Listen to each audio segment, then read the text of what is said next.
now the user has logged into their private label back office. The property developer has, and they're now they built up their portfolio. For example, this Urban Oasis 5, they define the property profile.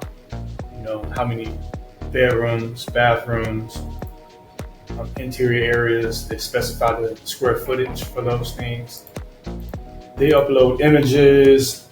They upload YouTube videos that they want to be shown in the app. They upload PDF blueprints, stuff like that. They upload images of the design. They put a title. They'll give a description.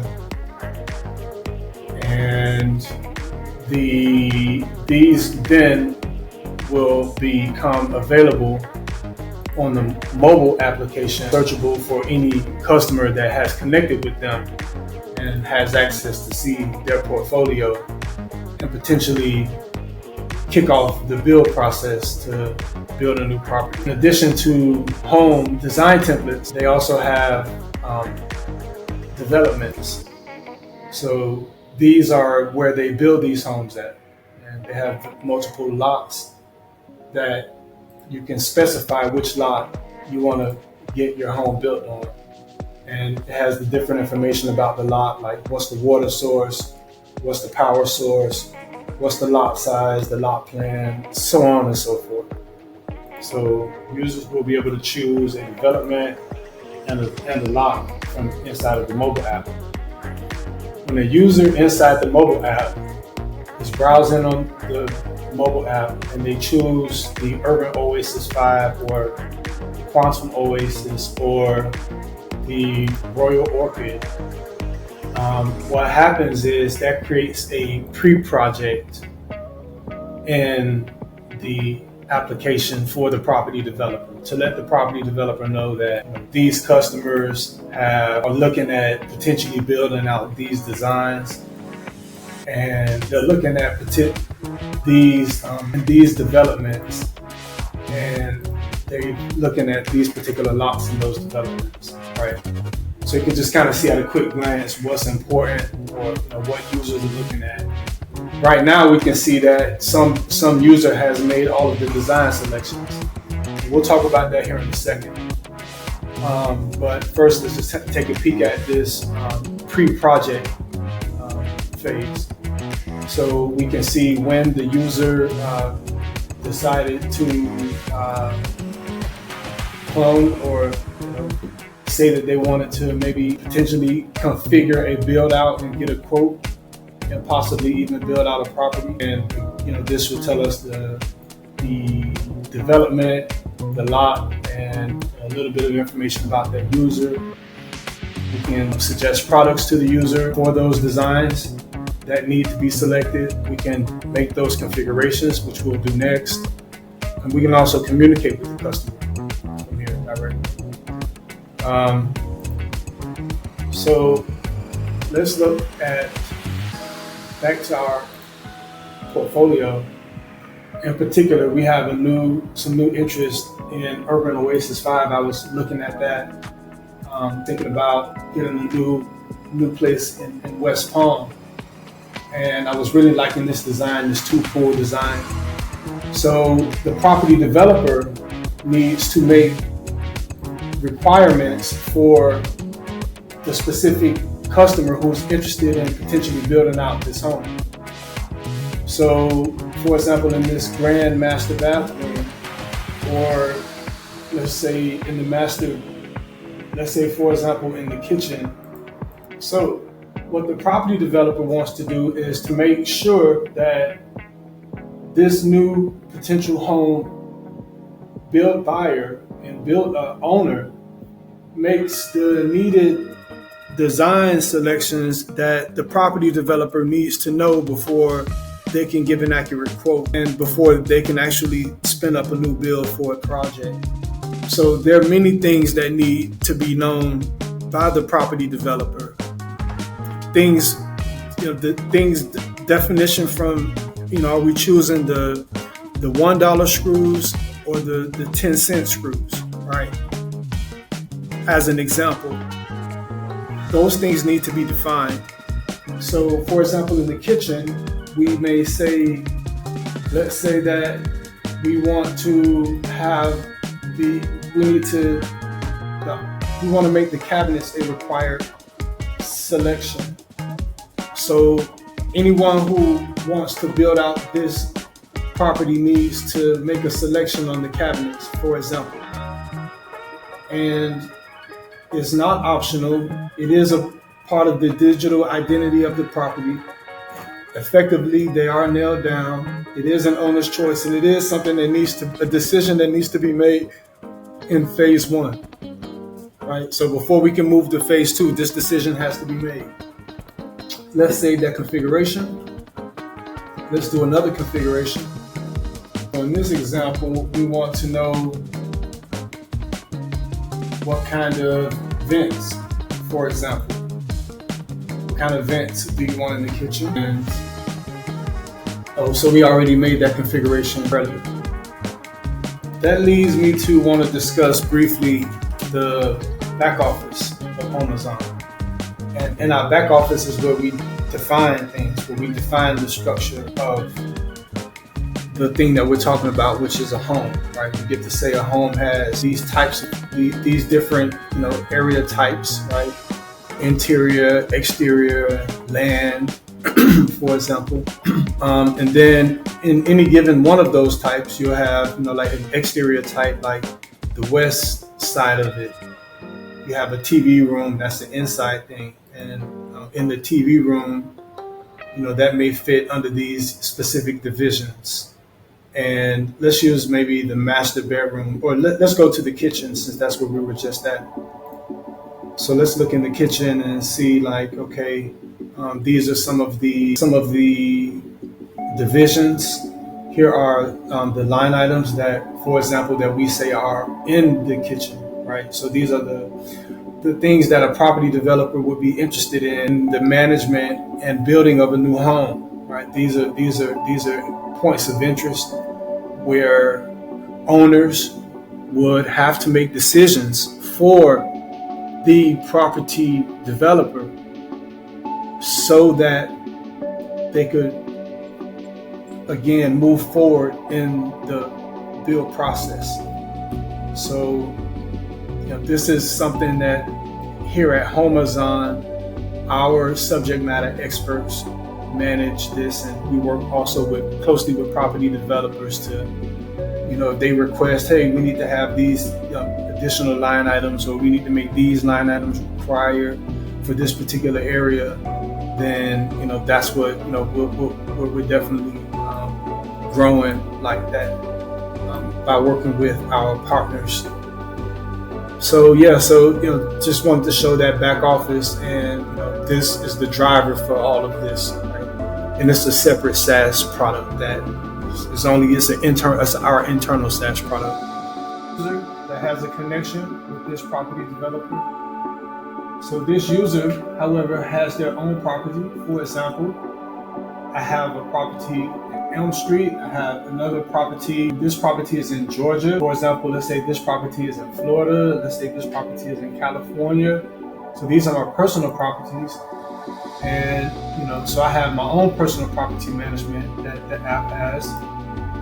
For example, here would be my repair list. I see some issues with, this particular property, things I know I need to fix. So I have a to-do list that's pretty handy.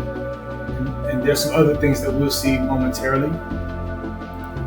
All right. So again, I also can look at my property from a categorical level and see all the furniture, all the decor, all of the HVAC across the entire property, all of the entertainment stuff, workout stuff, or I can look at things from a room level, which is what we're. So let's say I want to look. There are a couple things that we've talked about. We've talked about the configurations. I want to do a new build out, and we've talked about the portfolio.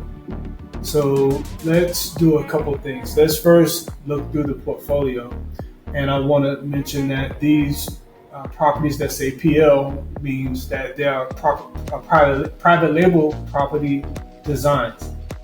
And these are the property designs that I've chosen, and what that means is I'm potentially going to do a build out on one or more of these properties. We will go and first let's look through the portfolio so we can get an idea of how that looks. What we're seeing now is that this particular user has a relationship with 3 different private labelers. One is a property developer, one is a realtor, and one is an interior designer. So let's look at the property developer's portfolio, and starting at Lakeside Manor, we can kind of get a glimpse of what that would look like, a little bit of a 3D model. So whatever is here in this portfolio, we will be able to see. So I think we were looking at Urban Oasis 5. So with that we look here would be Urban Oasis 5. And Urban Oasis 5 has some images, right? And some descriptions as well as title. And to demo another feature really quick, let me go to Quantum Oasis. And Quantum Oasis has an interactive home view. So I think that's maybe like something on YouTube or something. And what we want to do is we want to see how that translates to the user. So when the user is looking at these properties, the user can look at their interactive models. Actually, I'm on the wrong property. So if we go to Quantum Oasis, we can see the interactive home view, and that should take us to the YouTube video. And we can kind of go from there, go back to the app after we're done and whatever. We are planning on doing some more custom integrations to do some 3D model rendering and stuff like that. So again, the user will be able to choose this property, and will be able to choose a lot. First, they'll choose the development. Where do you want to get that property built at? They may say here, for example, we'll just choose Harborview Haven. Then they may say, okay, well, I want to go with this particular lot. You can see that lot information, right? And I already have that property, so I won't do it again. So let's look at, actually Urban Oasis. So, all right, so I'm gonna actually flip back over here. We're gonna do a couple of things. We're gonna start Quantum Oasis project, and what that's going to do is that's going to get us to in the project phase. So that's going to give us the ability to do a few things like suggesting products, which we can also do in the pre-project phase. We can again initiate and have collaborative project communications. We can set up and configure the project phases. We can add various stakeholders. We can, from right here, see the approval. We can see the approval oversight.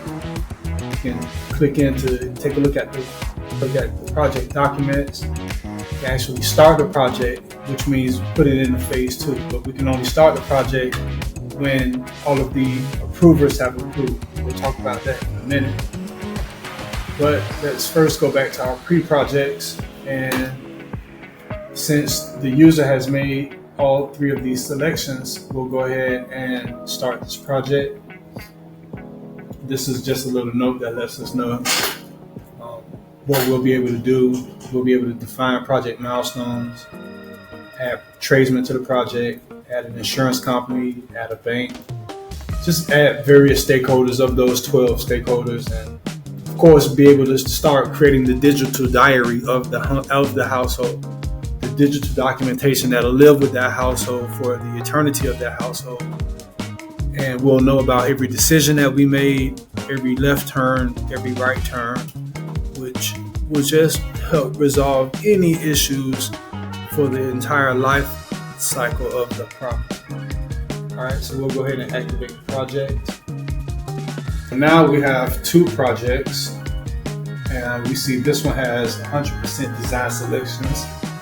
The reason that this one has only 38% design selections is because after the user made 100% of the design selections, the property developer went to the configure selections part that we saw earlier, and they made additional requirements of the property. So let's take a look at that property, which is the Royal Orchid property that we're going to build out in Azure Marina Bay.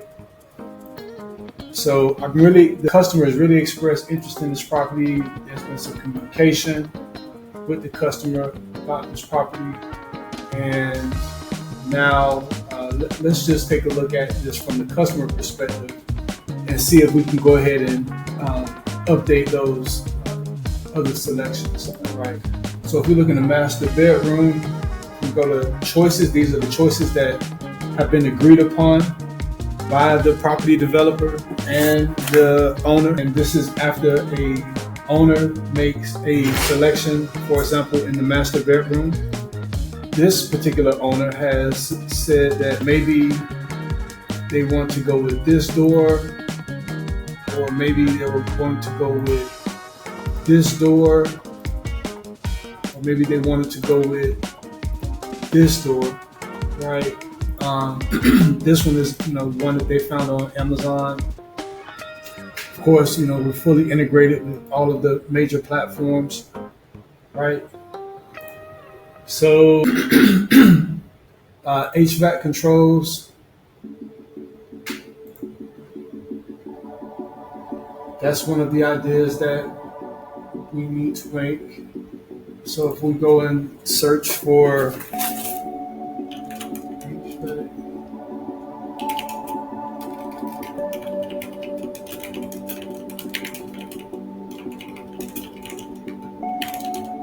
tech,